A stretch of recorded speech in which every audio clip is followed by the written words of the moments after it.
One of our 5 leadership abilities in EOS is to delegate.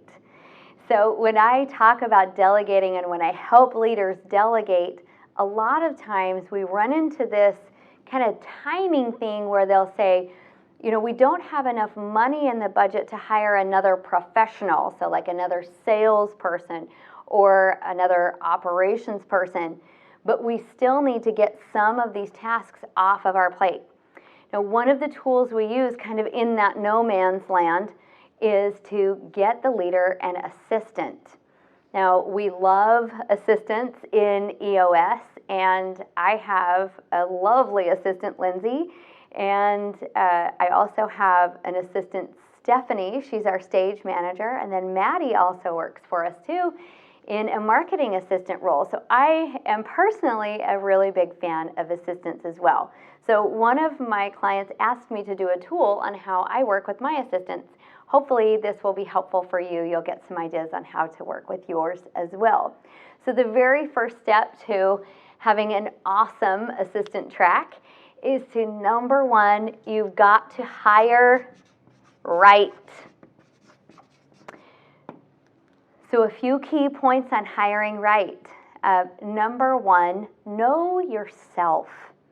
So hopefully, as you have grown in this role and throughout your life, you've become a pretty good friend and hopefully a fan of yourself. We love that self-confidence.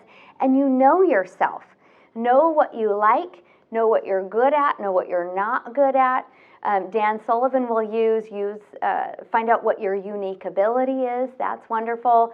In EOS, we use a Delegate and Elevate tool. So know what is in your you love it and you're great quadrant, but know yourself. Know what you are going to keep, and then, of course, what you're going to delegate. We'll talk about that in a little bit. So know yourself. The second piece is to do not hire yourself. Now, there's 2 meanings to that phrase. The first meaning is we don't hire you an assistant that is exactly like you. Visionaries especially, and sales managers also, they love to do this. They're in an interview and they see somebody that they super connect with and they hire them. Well, it could be that the reason you're really connecting with that person is they're exactly like you. I already know how to do the things I know how to do. I need somebody to compliment me. So funny story here. When I first interviewed Lindsay, Lindsay had been through a whole bunch of assessments and some other interviews. I'll talk about that here in a minute. And Julie, my business partner, said, I've chosen an assistant for you, and now I just want you to meet with her. It's not really an interview. And we had lunch together, and it was lovely. And I talked to Julie afterwards, and I said, you know, I'm just really confused why you would choose Lindsay to be my assistant, because we're not really the same at all. You know, I opened the menu, and I'm like, yep, Caesar salad, you know, no croutons. Lindsay opened the menu, and she was reading every single word, and she was worried about the price, and she was looking at the calorie count. I'm like, what in the world? This is not the same person at all. And Julie looked at me and she said, exactly. That's exactly who we need to be your assistant. You are not a detailed person. We need someone who's detailed. You are not, Jill, love you, but you're not a thorough person. We need someone who's going to be thorough. Jill, you will throw caution to the wind and be super risky. We need someone who's responsible to be your assistant. It was a real eye-opening moment for me. So do not hire yourself, and I'm going to tack on to that story, don't do your own hiring. Have somebody else who knows you really well hire somebody for you. Now, you can get a final say. Like, you know, I went to lunch with Lindsay and it was wonderful, but that's been probably the best hire of my life because I didn't do it. So don't hire yourself. The last little tip here on hiring right is use assessments. We are blessed in this day and time to have so much data at our fingertips. Don't trust yourself or your gut instinct or, hey, you know, my deadbeat cousin needs a job, he'll be your assistant. Don't trust those. This, like it was for me, could possibly be the most powerful hire of your life. So use assessments. When we talk culture index, because I know tons of people loves Culture Index. I'm a huge fan. For us, we wanted to hire a low A, high B, high C, and a high D. Possibly not a high C, a little closer to the middle on the C. But we knew exactly what we were looking for, and we got it. With Colby, the Colby people will even tell you, and lots of other implementers like myself will tell you as well, when you're talking about fact finder and follow through, you got to have 7s and 8s in those categories. Your quick start probably needs to match you a little bit, meaning we don't want more than 4 degrees of separation because you might scratch on each other a little bit.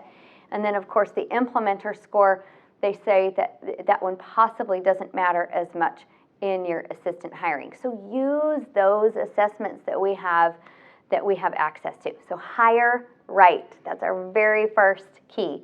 And we knew that. Right people, right seats. Hire right. The second one here is to have a priority list. Now, this is a tool that I've made up. It just kind of came to me through the creative universe, Ethernet. Well, I don't know what it is, but it just came to me one day. I use it with Lindsay, and it really works for us. As I've been telling more people about it, they think it's brilliant. They're using it, so maybe you might love it too. So there's a lot that goes on here at Traction First, and because I am in session all day long from 9 to 5, and because, like you, I don't look at my phone, I don't check emails, I don't check texts during the day, there's a lot of things that go on my backstage with Lindsay, with my email, that she could be making decisions for me while I'm in session. So I thought to myself, how in the world is she going to make those decisions when I am not there to consult with her? So I gave her a list of 5 priorities, and here they are. You're going to have your own priorities. I'm just using this for context. My very first priority is current clients. If a current client needs me, I want to be able to get to them within 24 hours. I pride myself on it. Everyone at Traction First knows that I want to be to them within 24 hours. So that's our highest priority. Second priority is graduated clients. So after you've graduated from me and no longer need me as your coach, every once in a while you're going to have a question. So second priority, graduated clients. Third priority is prospective clients. So I start coaching right away from your first phone call. I start coaching you whether you pay me money or not. And so that's actually a coaching session. But the prospective clients are third in priority behind the current clients and the graduated clients. Fourth priority is any of my colleagues. So I love to help first. It's one of my core values. So if any other EOS implementer needs me for coaching or an idea, I want to be on that with them. That's, however, my fourth priority. It's kind of hard, right, to make decisions, but I had to make that decision. And then the fifth priority is anybody who I would consider a connector. What I like to call them is my best friends. So, for example, I work really closely with Michael Hall at Culture Index. We share several clients. So if Michael needs me, love it, but he's still my fifth priority. Lindsay knows all of this. So, for example, if she knows that I'm fully booked for a day, and let's say maybe I'll use the Michael Hall example. Sorry, Michael, or maybe thank you. If I have a phone call scheduled with Michael at 6 p.m., and a client emails her that day and says, I need to talk to Jill, and she knows the only time I have is at 6 p.m., she has my permission, proactive permission, to move the meeting with Michael and slot in that current client. So because I've given her a priority list, she doesn't have to come back to me asking for decisions all the time. And also, this is a big, big benefit, I don't have to make those decisions either. I've pre-decided where my priorities are. I don't get emotional about, oh no, what if Michael's mad at me because I canceled our appointment? It's just business. It's my priority list. So try that. See if you can use a priority list for yourself and give that to your assistant. Now the third one here is delegate. And this is kind of obvious, but I want to talk about some big categories I've delegated. So now we're going to delegate. We know ourselves. We know that we have the right hire in on board, and they know our priorities, and now what are we going to delegate to them? Well, the first thing that I delegated was my calendar. So Lindsay took over my calendar. She set up all of those appointments. When Lindsay came on board, I was still in full-out business development mode, so I was having coffee with people. I was going to other people's talks. I was having all kinds of meetings. She took over my calendar. It saved me about 10 hours a week just because she took over my calendar. And guess what? She was great at it, and guess who sucked at it? Me. Before Lindsay, I was double booking myself. I wasn't planning on, oh, I have to drive to that place, and that place is 45 minutes away. I wasn't doing any of that, and I was crazy. My mental capacity was just frenzied. It was like a snow globe. So Lindsay took over my schedule. I like to say that I am in control of my time, but Lindsay is in charge of my time. She tells me where to go and when. So please delegate your schedule, your calendar. Highly recommend it. Second thing that I delegated was my email. So a ton of stuff comes in by email, and I know, we're in that weird place where some companies are moving away from email. I still use email.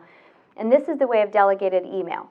Everything comes into one inbox, and Lindsay has access to it. Then she takes that inbox and she shuffles things out. Now, she uses a lot of cool tools to get rid of spam and all of that, and that's great. But she puts, number one, she answers everything that she can during the day while I'm in session. So if a client just needs a copy of a tool, a PDF sent to them, oh, hey, can you send us pictures of this last session again? What was that one thing Jill said that was on page 24? Lindsay knows all of that. So she can just say, oh, this is what you need, this is what you need. And that client is solved right away. They don't have to wait for me. So she answers everything she can. Anything that she can't answer, she puts in a Jill folder. That way, at the end of the day, I've wrapped up the session, I've sent all of my homework emails and all of the fun stuff that I do for clients, and then I sit down and I look in my inbox, and I might have 3 or 4 things I need to answer. It's things that she couldn't answer for me. So that works really well for us. We have a couple of other subfolders. If you're super interested, give me a call. I'll talk about those, but those are all kind of custom for us. Now, the third thing that I've delegated to Lindsay, and this, it's going to be a personal preference, but I'm just kind of letting you know what I do, is I've delegated my personal life to Lindsay as well. So Lindsay not only handles my professional calendar, but she also handles my personal calendar as well. So if I need to sign up for a parent-teacher conference, she knows exactly when I can go, and she'll sign up for those. Don't tell anybody, but all of those permission slips that you've got to sign for your kids to go to school, Lindsay is filling them out for me. So anything she can do, I give her permission to do that. It frees up so much of my time. My personal travel, she'll book all of my travel, all of my hotels. She's like my personal travel agent. In fact, the other day she was working on a particular crazy trip for me, and she claimed that she had earned her Girl Scout badge in travel because it happened to be a quite challenging project. The fourth thing that I've delegated to my assistant is projects. So any projects that need to go on. I'm writing a book right now. I'm in the last 5%, which is the longest 5% of writing a book. And Lindsay will do little things for me, like I'll say I need research on this topic, and she'll go out and research and send it back. I just asked her to go through the whole entire book and tell me how many times I use examples from the same company, because one of the test readers said, don't keep using repeat examples. So all of those little projects, I send them to Lindsay. And then here it comes to the next section that I just really want to highlight, and the last one for our awesome assistant track, is that sometimes I delegate things to her and she doesn't know how to do them. She doesn't want to do them. They're not in her wheelhouse. She has permission to free herself up. And so she has permission to outsource it to somebody else. My good friend Steve Crane is standing behind the camera right now. Wave at us, Steve. There, yeah, he waved. You can't see him, but he's doing it, I promise. I said, Lindsay, we need a videographer. Well, she's not going to come here to the session room and run these videos. She's going to obviously find the very best person on the planet, to do these videos. So she knows Steve. She got a hold of Steve, got him here in the office. So delegating projects, but also giving your assistant the permission to re-delegate from there. Now, we ran into a situation about a year ago. I think it was about a year. Yeah, it was about a year ago, where I was hitting the ceiling doing some things I was doing. Lindsay was also hitting the ceiling, and she had no more time capacity to offer me. She's a mom of 3 crazy kids. And we looked at each other and said, we need another assistant. That's when we hired Stephanie. So Stephanie comes in. She is the master of the session room. She is we call her the stage manager. And now what that's done is that's freed me up of another hour, because Lindsay is virtual. I was setting up the session room and setting it up for the next day after the session. It saved me about an hour a day. And I know none of you guys are going to be surprised about this, but Stephanie does it way better than I did. I had a client walk in. Stephanie had only been with us for about 2 weeks. He walked in and he goes, whoa, did you hire somebody? This place looks amazing. Yes, I hired somebody. So when you delegate, when you use your assistants, they're going to do it better than you would have done it. And that might be a little ego pill for you to swallow, but do it for your people. Do it for the good of your company. Do it for your revenue. After I've hired Lindsay, my revenue has grown 400%. Go for it. Hire your assistant. Hire right, grab a priority list, and then do your delegating.